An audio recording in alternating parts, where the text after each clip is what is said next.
do the work. Are we ready? Have we been recording all that? Yes. Post that shit. That's the real stuff. Hear how Mark Roberts really is. Raw. Ladies and gentlemen, welcome to Film Hustlers. Here we are. Dave, Rod, Rinks. Who's Rod? Who's Davey David? So, who's Dave? Davey Dave was hosting a big event this last weekend. Oh, I heard that. It was the Chicano Hollywood Elevate Conference. you had Edward James Olmos. You had Emilio Rivera. Did you go up to Emilio and be like, hey? No, he was actually there last year. Oh, sorry. Mark Roberts was there? I was not. He was there in there. spirit. I was not, but I know that you hosted it, and Yeah. everyone said that you did a great job. Davey Dave was hurting too. He had to go. He had to leave straight from Access. He was in bad shape. I felt bad for him. Why? What happened? Why were you in bad shape? So on Thursday they had the magazine release party. Yeah, by the way, the magazine looks beautiful. Chicano Hollywood magazine's first issue. Our boy Lopez was on the cover. Anyways, they had a launch party that night. I went to the launch party. It ended at 10. I stayed out a little longer than I should have. I did not go directly home. And I Sounds interesting. I had to be back in downtown LA to pick up the Yes, that's Emmy right. credentials for Lopez. Yeah. Of all days, and then from after leaving Access at 3:30, I had to head straight over to the Monteblanc, and then literally 5 minutes to get prepped and jump on stage. Yeah. But he left there. He left. I looked over at one point. I could just, if you hadn't told me how he was feeling, I would have been, are you cool? Like, I thought he was, but he was, when he told me, I was like, oh, yeah, you had a few, I know those days. Those are those days that you just want to, on your way home, you want to get a carne asada burrito in a big ass Jamaica and go home and eat that, drink that, and go just to go sleep. get on, go Drool meet- on the couch like Homer Some Simpson. That's it. Then wake up around midnight, feeling a little So better. let's tell everybody the Chicano Hollywood Elevate Conference went off for the second annual, right? Yes. Very successful. Yes. They did a magazine that just got released. Right. Where do people find what Chicano Hollywood offers? So if there is a website or if there is an Instagram, like how do you find them? Yeah, so the main thing, I think everybody can find their social, Chicano Hollywood, Instagram. And then from there, you can click on their link in their bio. It's ChicanoHollywood.com. From there, you can find access to the magazine. Everything there. To the streamer. Cool. Master classes, et cetera, et cetera. Incredible. My wife and I just did a website for Roberts Media. RobertsMedia.me. Yeah. I that's it. actually sent an email today to .me. Yeah, it's a That's thing. what is that in a .ca too? Yeah, there's all kinds of them now. .gov. What is that, Davey? .me, that's Apple, I think. Yeah, it's Apple. Yeah. Yeah, but it's pretty cool. Got all their stuff on there. That's awesome. But Chicano Hollywood, look, they also have a platform, right, where you can put up your movies. Yeah, it's their streaming app, right? That's amazing. I think it comes loaded onto a Roku already. Get Does it out of really? here, Yeah. dude. That's a big deal. Or it's coming this year. One of those things, yeah. That's a big deal. That guy's a hustler, Johnny. Remember we had him on the show. He's I'll give him props. I can't. He should make sure he comes back next year. Talks about the next conference. Let's get him on here. Why not? Yeah, I agree. Right? He should talk to Chicanos that are listening to the show. Yeah. True that. And also afterwards, like now we're talking about it. It's a big success. It's got its platform. It's got a magazine, and it's helping out young filmmakers. Yeah. More importantly, Davey Dave was up there hosting. That's right. Dude, Davey Dave hosted the pilot for Suspect. You did a good job, Davey Dave. Thanks, that was tough too because the monitor wasn't working. Yeah. Wait, Like- so Suspect Entertainment showed their pilot?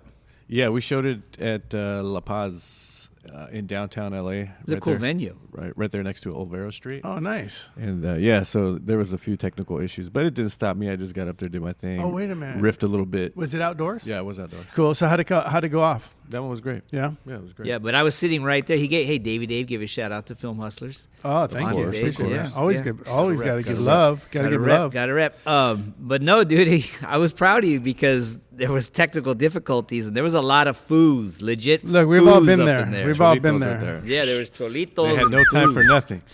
And Davey Dave went up there and took care of it. Dude, it's so hard. It's so hard when things aren't going right for a screening, especially these days, right? Because Everyone's expected for it's everything perfect. to go perfect. Yeah, right? everyone wants shit to go perfect, and it doesn't always. Yeah, it never will. But yeah. Anyways, but yeah. So I was looking through our podcast, and the most successful podcast in terms of people going back to listen And it's Tommy Harper. Now, Tommy Harper is going to come back on the show. We could have had him last week, but he's going to be back on the show. He recently produced Beetlejuice, the sequel. it was great. Yeah, he also did Maverick? He did Maverick, but he did Star Wars, but he also did Wednesday. Yeah, Wednesday. Yeah. It's a good series, dude. That's actually, I think I like it better than Beetlejuice. Oh, that's awesome. I got to go see Beetlejuice. But yeah, so shout out to him. He's going to be back. He's shooting something, of course, as usual. But he's going to be back. We're going to have him back on. But he's the number one most downloaded show. Second, you want to know what the second one is? Your life story. Cast your movie. Oh, Yeah. Cast your movie? Yeah, we did a whole episode on how to cast your movie. Can you get an actor for... Yeah. You know, if you don't have a lot of money, can you get a good actor in a small movie? Yeah. You know, we answered all those questions in that episode. Yeah. I think we should cover that just one more time right here, just so people understand. You want to know one of the biggest, one of the most asked questions is like how do I pitch, but I don't have any actors. Yeah. But I don't have investors. Investors are looking for actors. So yes, the casting part is important. It's so important. So that's a big thing because even like actors want money. And money wants actors. So how do you navigate that? Right. I was approached actually at the Chicana Hollywood Elevate conference about this. Maybe 3 times. Hungover? No, I was good. It was good. I was good on Saturday. Okay. And they were asking you, how do you do that? Yeah. Well, I mean, you could argue all day long that there's the chicken and the egg, right? You can't get this without getting that. But the truth is that if you have a plan, if you have, let's say you have a script that you want to do, it's a short. Now, we did a short. Yeah. We can honestly attest to the idea that we went and sat down to lunch with Emilio Rivera, told him the idea, said, would you do it? Would you do it? Hey. So Why'd you do it? why'd you do it? But he said yes.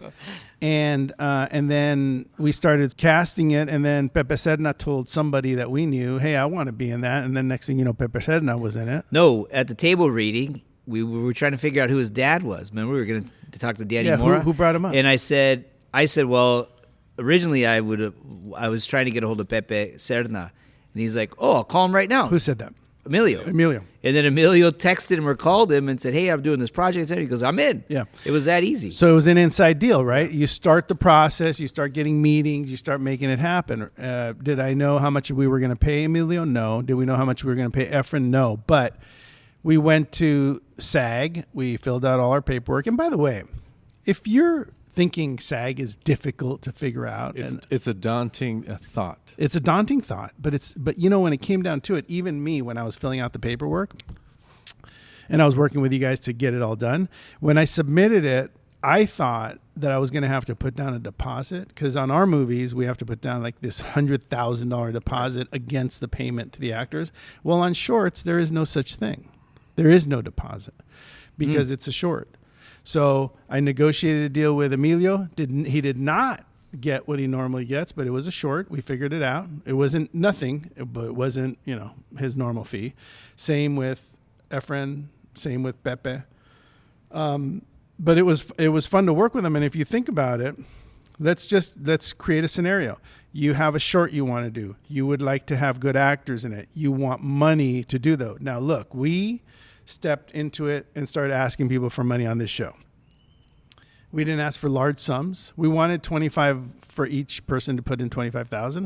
A lot of people said like, ooh, 25, I'll give you 5. Yeah. I'll give you 10. I'll give you 15. We got up to 15. And then what did we do on the other side? We took our credit card and threw down $10,000 or more on a credit card and paid that credit card off with the money we make on this podcast. Yeah. That's pretty cool. I mean, it took 11, 12, about 13 months to pay off that card. Yeah. But we paid it off. Yeah. Right. And that was our participation. That's what we put in. I'm bummed because we had Kevin Smith on Access the other day. I took a picture with him. I haven't posted it yet. Oh, you did? Yeah. And so he was really cool.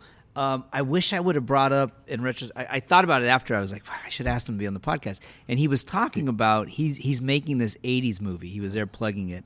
And he's not responsible for Ben Affleck's career, but he put him in what was the movie? Something Amy, Chasing Amy. Chasing Amy. So he helped him, and so they're still buddies.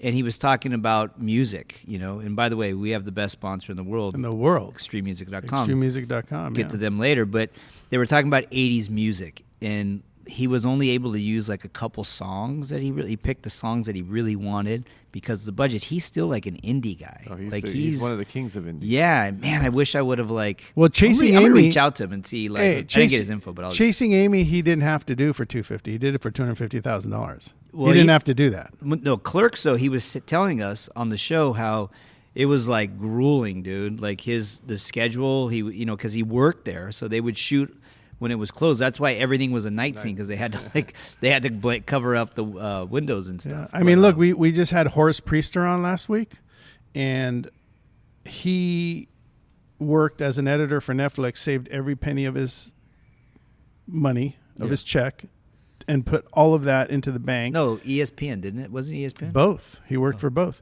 Saved all of his money until he got up to 400,000 or 300,000. I don't remember. 300,000, and then he pulled the trigger and made his movie. Which is a shitload of money, dude. To make 300. That's a lot of money. How many years is that? Or is that one year? It took a couple of years to do that. Yeah. And him and his buddy, they both did it. So that it wasn't like it was just his pay. I was about to say he raised 300,000 in 1 year. No, and he didn't ask anyone. He didn't ask anyone for dough. He did it on his own. So there's tons of different ways. Now, if you're saying you can't find an actor, I mean, there's something really unique about being able to ask people for money. I think if you're making a movie and you don't have any money or you're trying to raise the money, you can't tell you have to go after an actor that you, in your heart, know should be playing that character. Because when you sit down with them to have a conversation, they feel that. They feel that you believe that they should be playing that character. And it changes. It changes how they decide to help you do this. Yeah. Some people be like, well, I know somebody, and maybe I can help produce it, or I can help raise the money for it, or whatever it is. Yeah. And I think that's a remarkable power that you have, to be passionate, to not just be picking someone out of the ether. Oh, this person will be good because no, they'll help me. No, pick someone that you believe should be playing the character and potentially it could change their career. Yeah. I recently started thinking a lot of people need to focus more on the art part, and then the money and the actors will come. Yeah, it's funny you say that, because I was thinking about that. So I'm doing a short film this Saturday, and Leo's in it. And my buddy who wrote it is Greg Crowder. I've known him for, I don't know, 20 plus years. He's ghostwritten like 45 films, features. He's done a bunch of stuff. So out of the blue, he emails me and he says, "Hey, I got this part for you." And I was like, "For me?" And he's like, "You're going to kill it. It'll be great." And it's opposite Edie Ganem. Do you know who she is? No. Mexican actress. She was on Devious Maid. She's been in a lot of stuff. She's like an up-and-coming star. And they wrote it together. It's good. It's a dramatic piece called Four Blind Mice. It's a short, but they have Paramount Plus interested in like the feature. But again, like, she's a working actor, you know what I mean? And super talented. We had our table read last night on Zoom, which was kind of fun, interesting. But he went to her, and she's in it. It's a SAG project, short, but there's a bigger picture. So point being is, you have a good idea, approach an actor, and if they're passionate about what that story is, they'll get involved for like low money or no money. No money, sometimes no money. It just depends on your passion for them to be in it. And I think sometimes it helps, like here's the best advice I can give you. If you know an actor and you get an actor that's of name value to say that they would be in the movie. So if I sit down with you and I say like, "Hey, look, I'm doing this short, I'm putting it together. Would you be in it if I got all my ducks in a row?" That actor or actress says, "Yes, I would. This sounds amazing. Thank you for thinking of me." Then you put that in your pocket and you go talk to an investor and say, "Hey, I need about $50,000 or $25,000 or whatever you decide to raise. And I've got this actor who wants to be in it, actress who wants to be in it." Next thing you know, you're playing your cards correctly, right? You don't need to have the actor paid and signed. You just need to have an agreement that they would do it with you. Verbal. Handshake. Then the investor goes, "Ooh, this sounds amazing. I would absolutely invest if Davey Dave is going to star in it." Mm-hmm. Then next thing you know, now you've got some paperwork to do. You got to go get yourself that entertainment lawyer that we talked about, Walter Batt, who helps us. That's You my get guy. someone like that.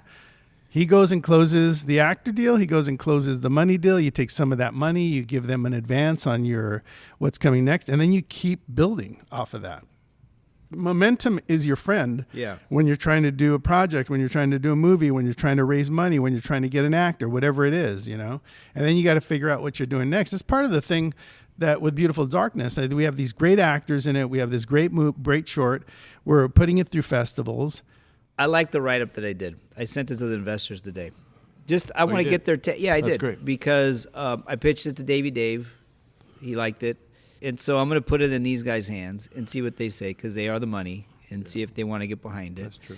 And it's actually, ironically, it's kind of your idea, because you said originally you wanted it more Shakespearean, where it's family and treachery and Yeah. and I like like that concept. Sure. Yeah. So again, going back to what you were saying earlier, like you could rack your brain all night and day about what you think the audience wants, but at the end of the day, they want a good story. You know, they want to watch something that's compelling and that they connect to. And if you stick with that, I think you're going to be okay. Now, money, I don't know. That's a different story. Or, you know, yes, the low-hanging fruit is the horror movies or the action movies that you could turn the volume down and the guys are getting shot up in the first 30 seconds, and then there's a little story, and then there's another shootout, then there's a little more story for another 20 minutes or 10 minutes, and then there's more killing. Or, you know, yes, that's the low-hanging fruit. Yes, that's the pre-sale. Yes, if you can get Dolph Lundgren in it, you get those 80s, 90s stars, then You can you're do making something. your money. Yeah, you can do something. But are you making you could do something, but are you making what you want to make? Because like your idea of this Shakespearean story that we talked about, I like that.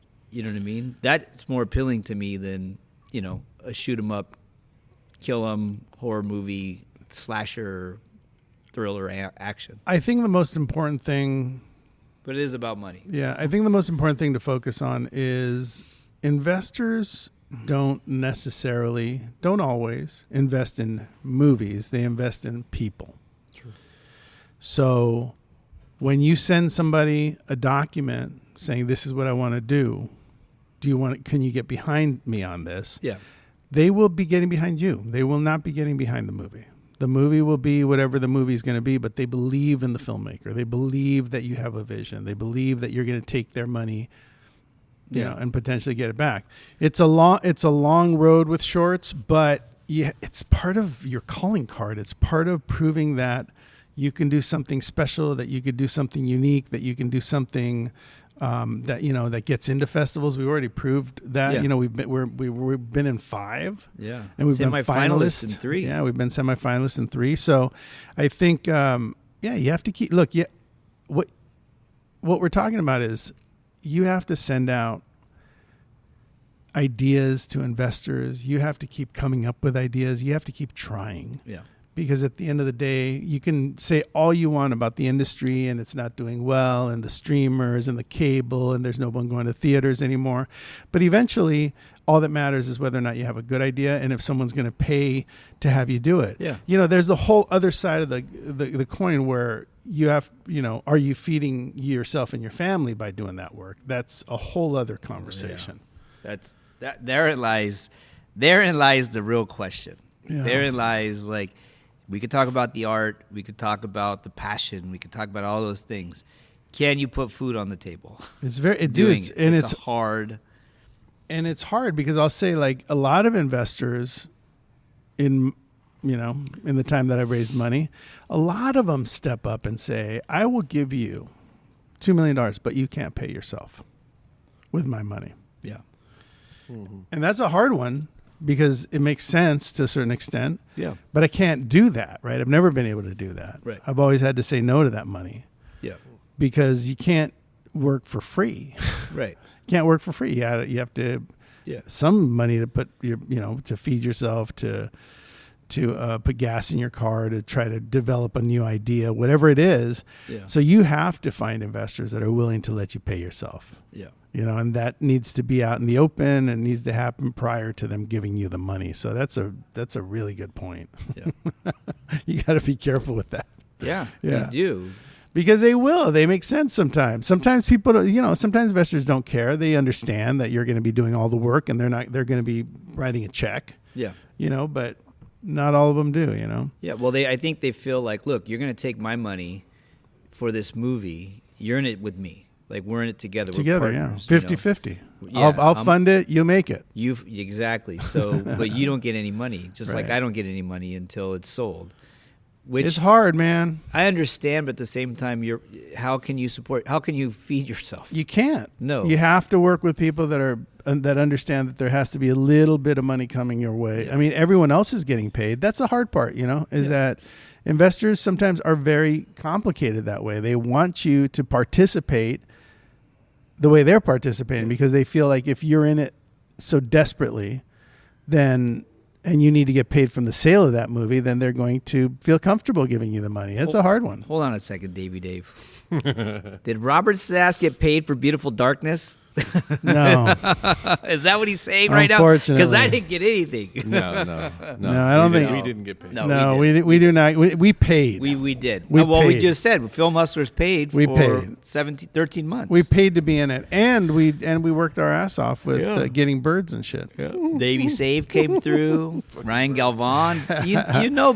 Galvan. There's a good example. Yeah. Like he was so interested. He was so into it. He gave us money. He invested in the movie. That's a good point. So what Tootie's saying is that our director of photography, who we needed to shoot the movie, he made, he got paid a very little bit, just like the rest of the crew, but he actually invested $5,000 or something like some large amount of money, but he wanted to shoot it on film. Yeah. And that's the only reason he invested, Right. because he got to shoot on film, which you don't get to do that often. So there's some give and take there with who's funding and how you're funding. We used many sources. We had, I guess we had about 6 different, We did. including us, including Galvan, including the investors. Yeah. So, I mean, look, I think you got to keep working. You got to keep making product. You got to keep writing scripts. You got to keep meeting with people. Is there a chicken and egg situation? There isn't. Meet with an actor that you want. If you think that actor is going to bring you money, then shake his hand, shake her hand, say, if I put this together, you're going to be in it? Yeah, okay, great. I might need you to take a phone call. Great. Or a meeting. Great, no problem. You go to the investors, you tell them who you're thinking, you tell them you need funds to lock in the actor. That starts the process. You get yourself a lawyer when you have 2 handshakes and you start locking down those deals. And then next thing you know, you made your movie. Yeah. Yeah. Where it goes, who knows? Yeah. So I heard that Netflix does shorts. I know they do them in the UK because there's a short in the UK that my buddies, they're working on the feature, but it's like number 4 on Netflix Shorts UK. It's kicking ass. And so I wonder if they have Netflix here in the States if they do shorts. I haven't seen it. I mean, I guess we could look through it. We Yeah. have to change regions. Is that what? Oh, really? Yeah. Yeah. Because I know Amazon does shorts. There was, dude, back in the day, I'm going to say like 2005, 2006, there was actually companies that were buying shorts. Really? You get 20,000, 25,000 from certain companies. That ended up dying, but there was a time that was happening. I'm sure shorts could have a resurgence, I guess, but there's a lot of shorts being made right now. I was reading the other day, like, the documentary is such a big deal right now, but eventually there's not going to be anyone else to do a documentary about. Right. We're doing a documentary about everybody. It is. Well, they're interesting. I watch a lot of docs I do when too. I do. Yeah, because they are real life and they're interesting. There's no money in them, so it's a complete passion project. But I think the shorts, because of our phones and because of our attention span is so small now, like we want a quick feed. We want a quick hit.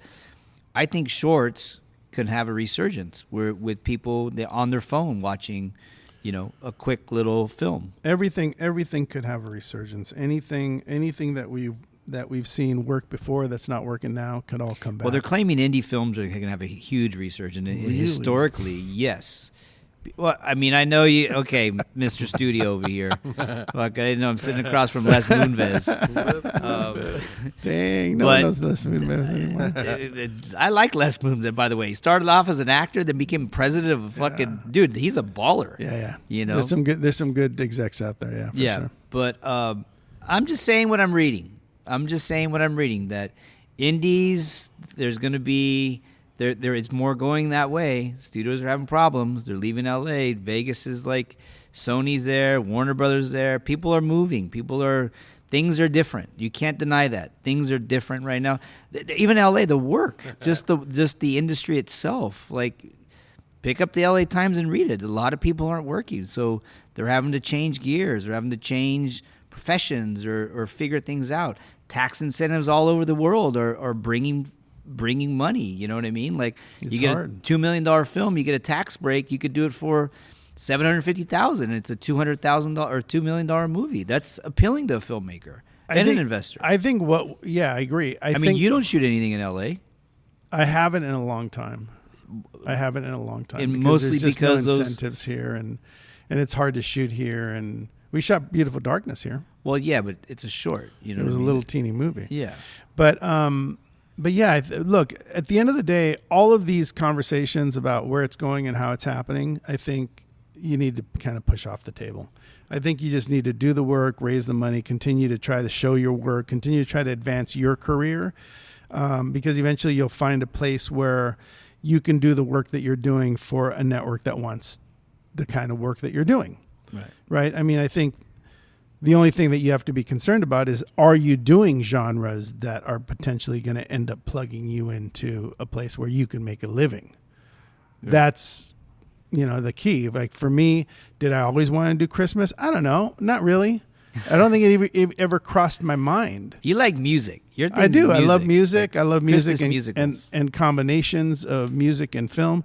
But I never in a million years thought that I would be making Christmas movies for a living. Do I like it? I jumped in head first, pinch nose. I'm in it, Do I love it? Yeah, I love it.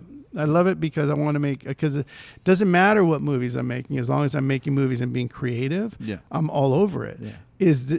Can I move out of that market? Yeah, I sold a thriller. Yeah. I sold a romantic comedy that's got action in it. But is the majority of my work in Christmas? Yeah. Do I want to get out of there? No. I want to ride that. As long as people want me to do it for them, I'm going to keep doing it. Mr. Christmas. Didn't they call you? No, the King of Christmas. King of Christmas. No, that's Lopez. That's Lopez. But I think you have to just keep working, keep making projects, even if they're on your phone. I was talking to my son the other day. My son's 17, and I was like, if you shot a video on your phone, 17. If you shot different scenes on your phone, put them into iMovie and dropped music over it, you have a movie. You'd have a movie. It doesn't matter. 10 minutes, 4 minutes, whatever you want. That should be you should do that. I said, you could do that. That's funny. You should test that. You could do that. You can put it, you can do anything. Like, nothing's holding you back. Nothing is holding you back. You know what? You did that with the bocce, and that was actually pretty good. Remember you did that? Oh, yeah. I did a trailer. Yeah, you did a little trailer of our bocce tournament. The thing that was really cool about it is that I took my camera and shot randomly. I wasn't planning on shooting anything. I actually showed up in the morning. We were all, dude, it was like 8 a.m.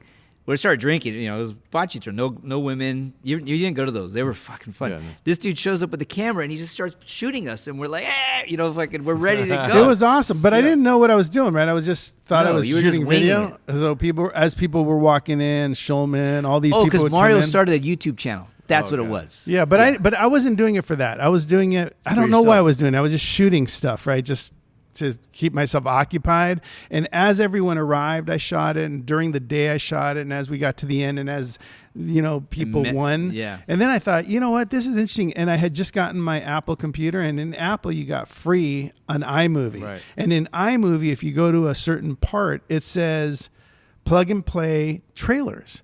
And you can pick action, drama, comedy, like pick anything you want. And it's already laid in there. It tells you, oh, you need a close-up here. You need a wide shot here. Right. And then it's already got the music done. So you just plug it in and put in your titles, and it gives you a trailer. And it was amazing. It was so much fun. It was good. And he literally brought it, I think, the next one, because we were playing bocce like every weekend. You know what? I'm going to put it on Instagram. Yeah, I'm going to put it on our page. It was good. Like, if you go to your iMovie, it says trailers. Yeah. Do you want to make a movie or a trailer? You say trailer, and it gives you all of these templates.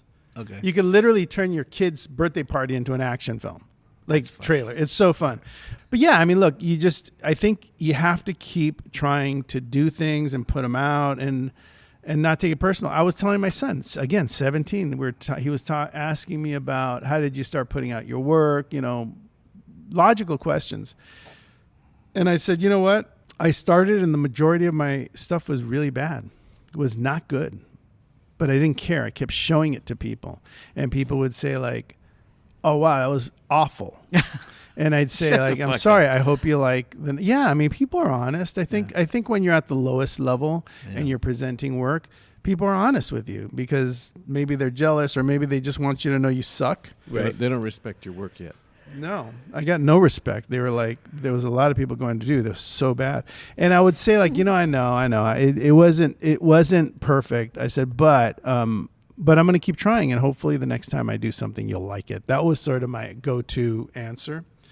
And I was telling my son, don't take anything personal. If you're doing music, because he's doing music, I said, put it out there. Send it to people. Is he playing music? Yeah. Oh, nice. And I think he's rapping too. But I said, put it out there. Let people listen to it. Let them criticize you. Let them say it's horrible or it's great or whatever it is. Just keep putting it out so that you can learn from it. And I'd say that about filmmaking. You got to... one thing that you're right about that we talk about here a lot is the business is constantly changing. You've got people like Angel Studios, right, out there. They have members. They made $250 million. Am I right about that? Yeah. Is that the right amount? Valued at over $1 billion. Okay, $250 million on one movie. They're valued at over $1 billion. Yeah. They're raising $157 per member, and they're making their own movies. They're putting them in theaters, the whole thing. Then you've got people doing foreign distribution still. Then you've got people like us that are just making movies for small networks that that are doing Christmas or whatever. And then you've got people that are just making their independent movies and hoping they can sell them for festivals or whatever. Yeah. So I think the point is there's all of us in this game. Yeah. I can criticize any one of those. Anything that I'm not doing, I can say like, oh, well, that's something Stupid. else, or it's not going to work or whatever. But at the end of the day, you have no idea. Right. Like this is a race that we're all in. Everyone's doing it differently. Yeah. And eventually there'll be winners. There'll be people that come out of the woodwork and be like, oh my God, Angel Studios had it figured out. That's amazing. They're bigger than Netflix now. It could happen. Yeah. You could make a movie tomorrow that goes to a festival and becomes the number one film at the festival. When you win the Palme d'Or at Cannes, it can happen, right? Yeah. It changes your life. Yeah. But that's at the not end of going to it- happen without you doing the work. I was about to say, you just have to go and Do the work. You got to go and find, okay, you're going to make an indie, you're going to go festival route, that's it. You're going to try to link up with the network or like a small network and do stuff for them. Okay, are you going to crowdfund like Angel? Because I remember they did The Chosen. Oh, yeah, you can crowdfund. Well, that's essentially what Angel did. They pretty much have people invest, and then they take scripts, and then they let their investors. It's like a democracy. They all kind of vote on what they want to make, right? So these people put money in, and then they narrow it down to whatever films that everybody kind of says, okay, these one, kind of like we did with our film, like Right. with Beautiful Darkness. We all pitched, and we said, okay, which one do you guys like the most? Okay, it was democratic. We said, let's go with that. Essentially, that's what they're just doing on a bigger scale, you Right. know?